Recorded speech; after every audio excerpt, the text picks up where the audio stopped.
Indonesia ada berapa? Tentu saja ada satu. Tetapi kita mengenal Sumpah Pemuda. Satu tanah air, satu bangsa, dan satu bahasa. Tanah air Indonesia, bangsa Indonesia, dan bahasa Indonesia. Apa itu Indonesia? Apakah Indonesia adalah sebuah bangsa? Iya. Apakah Indonesia adalah sebuah tanah air? Iya. Apakah Indonesia adalah sebuah bahasa? Iya. Tetapi tanah air bukan bangsa, bangsa bukan bahasa, bahasa bukan tanah air. Jadi tanah air, bangsa, dan bahasa adalah tiga hal yang berbeda. Tanah air ditambah bangsa, ditambah bahasa, jadi Indonesia ada berapa? Apakah Indonesia menjadi ada tiga? Tentu saja tidak. Kita tetap berkata, Indonesia hanya ada satu.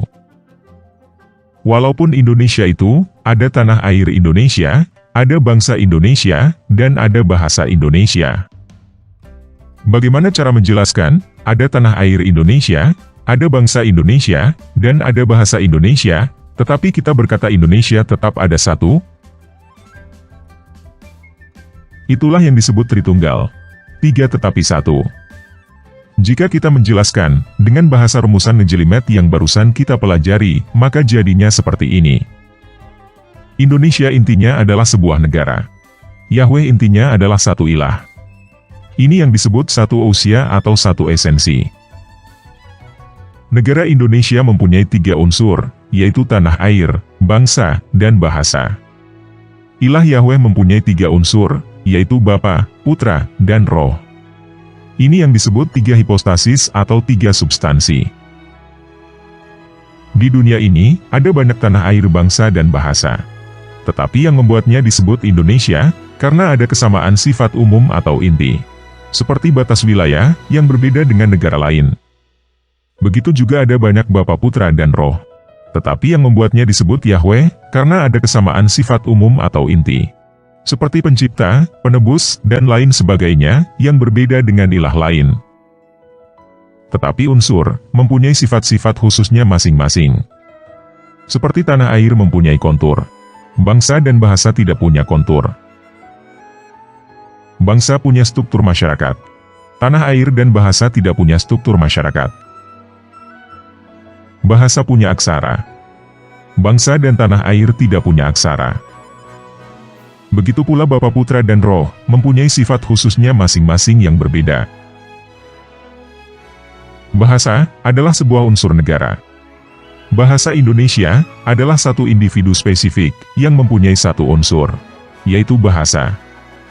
Tetapi bahasa mempunyai dua alam, yaitu alam lisan dan alam tulisan. Apakah bangsa dan tanah air mempunyai dua alam yang disebut lisan dan tulisan?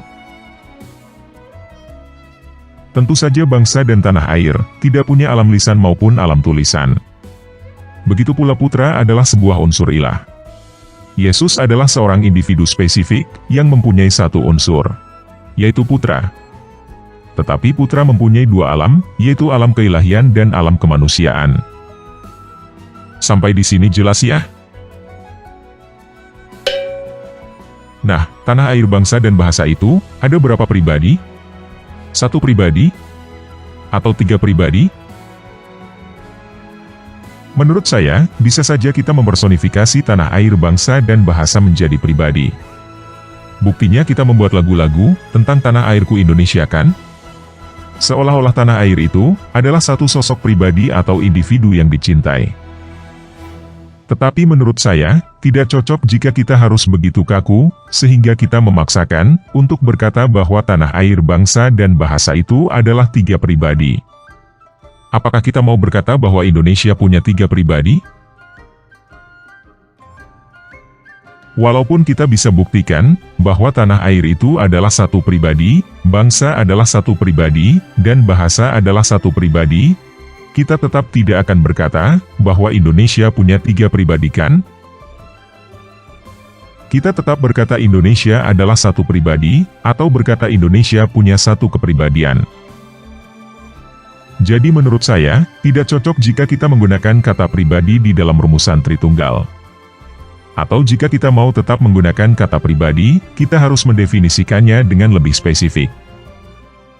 Oleh karena itu, lebih cocok jika kita berkata, tanah air bangsa dan bahasa itu adalah 3 unsur dari satu inti negara yang kita sebut Indonesia. Begitu juga kita berkata, Bapa, Putra dan Roh Kudus itu adalah 3 unsur dari satu inti ilah yang kita sebut Yahweh.